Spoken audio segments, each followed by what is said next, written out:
अगर आप भारत की सबसे पवित्र यात्राओं में से एक को अपनी आंखों से महसूस करना चाहते हैं तो आज की यह यात्रा आपके लिए है। रामेश्वरम, भारत का अंतिम दक्षिणी छोर, एक ऐसी पवित्र भूमि जहां धरती समुद्र से मिलती है, जहां हर लहर रामायण की कहानी सुनाती है और जहां आस्था समय की सीमाओं को भी पार कर जाती है। यही वह स्थान है जो 4 धामों में शामिल है, 12 ज्योतिर्लिंगों में से एक है और जहां भगवान श्री राम ने स्वयं भगवान शिव की आराधना की थी। यहीं से राम सेतु की शुरुआत हुई, यही अग्नि तीर्थ है, यही 22 पवित्र कुंड है और यही हर भक्त शरीर ही नहीं मन की भी शुद्धि का अनुभव करता है। इस बार मेरी यह यात्रा किसी सामान्य ट्रिप की नहीं बल्कि सावन के पावन महीने में की गई एक आध्यात्मिक यात्रा की है, जब हर ओर हर हर महादेव की गूंज सुनाई देती है और पूरा रामेश्वरम शिवमय हो जाता है। तो आइए मेरे साथ निकलते हैं रामेश्वरम की इस दिव्य यात्रा पर, जहां इतिहास, आस्था और प्रकृति एक साथ आपका स्वागत करते हैं। करीब 600 किलोमीटर का यह सफर मैंने एक ओवरनाइट स्लीपर बस से तय किया।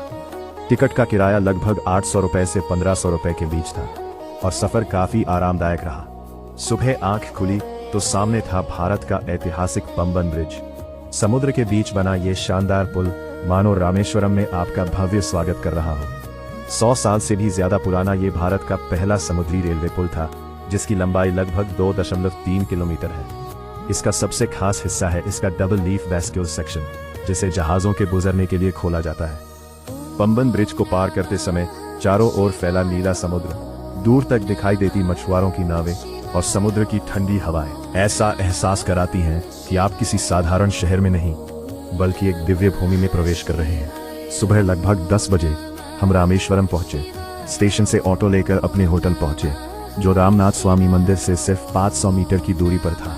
अगर आप भी रामेश्वरम आए तो मेरी सलाह रहेगी कि मंदिर के आसपास ही होटल बुक करें।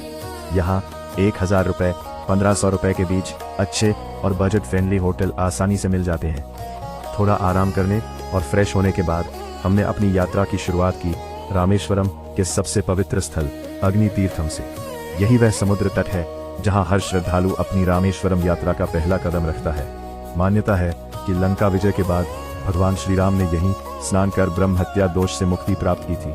आज भी हजारों श्रद्धालु सूर्योदय के समय यहाँ पवित्र स्नान करते हैं। किसी की मनोकामना होती है, कोई अपने पूर्वजों की शांति के लिए आता है, तो कोई सिर्फ इस दिव्य ऊर्जा को महसूस करने के लिए। जय श्री राम दोस्तों, आप सभी का स्वागत है मेरे एक और नए व्लॉग में।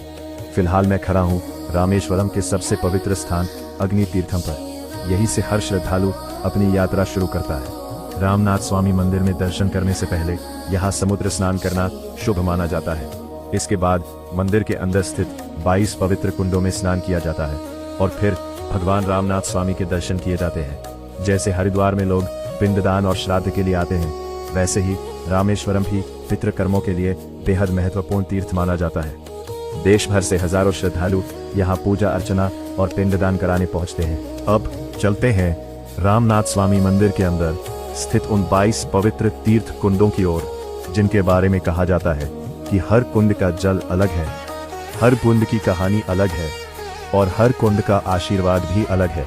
अग्नि तीर्थम में पवित्र स्नान करने के बाद अब समय था उस अनोखी परंपरा का जिसके बिना रामनाथ स्वामी मंदिर की यात्रा अधूरी मानी जाती है।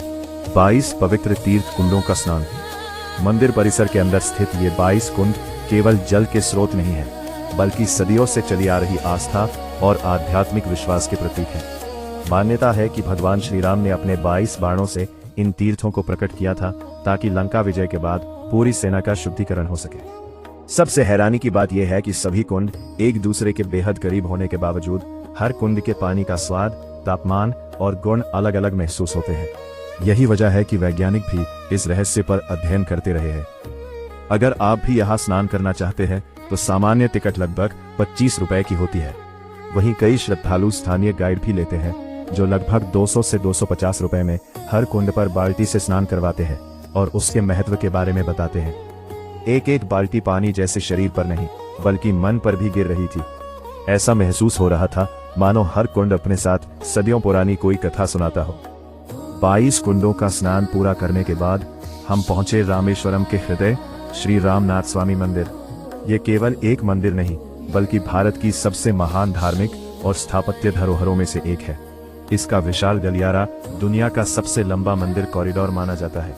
लगभग 1200 से अधिक सुंदर नक्काशीदार स्तंभ है इस मंदिर की भव्यता को और भी अद्भुत बना देते हैं। 12वीं से 17वीं शताब्दी के बीच पांड्य और सेतुपति राजाओं द्वारा निर्मित ये मंदिर द्रविड़ वास्तुकला का एक शानदार उदाहरण है। ऊंचे गोपुरम, विशाल मंडप, बारीक नक्काशी और हर पत्थर पर उकेरा गया विवरण इसे और भी विशेष बनाता है। री गई कला इसे अद्वितीय बनाती है। इस मंदिर से जुड़ी सबसे प्रसिद्ध कथा भगवान श्री राम की है। लंका विजय के बाद ऋषियों ने भगवान श्री राम से कहा कि रावण ब्राह्मण कुल में जन्मा था, इसलिए ब्रह्म हत्या दोष से मुक्ति पाने के लिए भगवान शिव की पूजा आवश्यक है। तब श्री राम ने हनुमान जी को कैलाश से शिवलिंग लाने के लिए भेजा, लेकिन शुभ मुहूर्त निकलता जा रहा था। ऐसे में माता सीता ने समुद्र तट की रेत से स्वयं एक शिवलिंग बनाया और उसी शिवलिंग की भगवान श्री राम ने पूजा की। यही शिवलिंग आज रामलिंगम के नाम से पूजित है। कुछ समय बाद हनुमान जी भी कैलाश से शिवलिंग लेकर पहुंचे। भगवान श्री राम ने उनके प्रेम और समर्पण का सम्मान करते हुए उस शिवलिंग की भी स्थापना करवाई, जिसे आज विश्वलिंगम कहा जाता है। आज भी इस मंदिर की परंपरा के अनुसार सबसे पहले विश्वलिंगम के दर्शन किए जाते हैं और उसके बाद रामलिंगम के। यह परंपरा भगवान श्री राम द्वारा हनुमान जी के प्रति सम्मान और प्रेम का प्रतीक मानी जाती है। मंदिर के विशाल गोपुरम दूर से ही श्रद्धालुओं का ध्यान अपनी ओर खींच लेते हैं।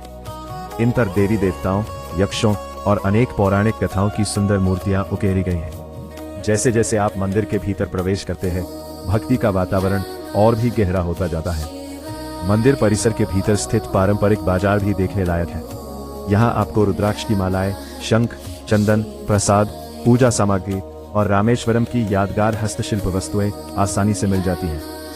अगर आप रामनाथ स्वामी मंदिर की सबसे दिव्य झलक देखना चाहते हैं तो सुबह 5 बजे होने वाले मणि दर्शन को बिल्कुल भी मिस मत कीजिए। इस समय भगवान के समान क्षार स्थापित पवित्र स्फटिक शिवलिंग का दर्शन कराया जाता है। सूर्योदय की पहली किरण जब उस पारदर्शी शिवलिंग पर पड़ती है तो पूरा गर्भगृह एक अद्भुत दिव्य प्रकाश से भर उठता है। उस क्षण का अनुभव शब्दों में बयां करना लगभग असंभव है। मंदिर में कुछ समय ध्यान और दर्शन करने के बाद अब हमारी यात्रा का अगला पड़ाव था धनुषकोडी, एक ऐसी जगह जहां इतिहास, प्रकृति और रामायण की कथा आज भी समुद्र की लहरों के साथ जीवित महसूस होती है।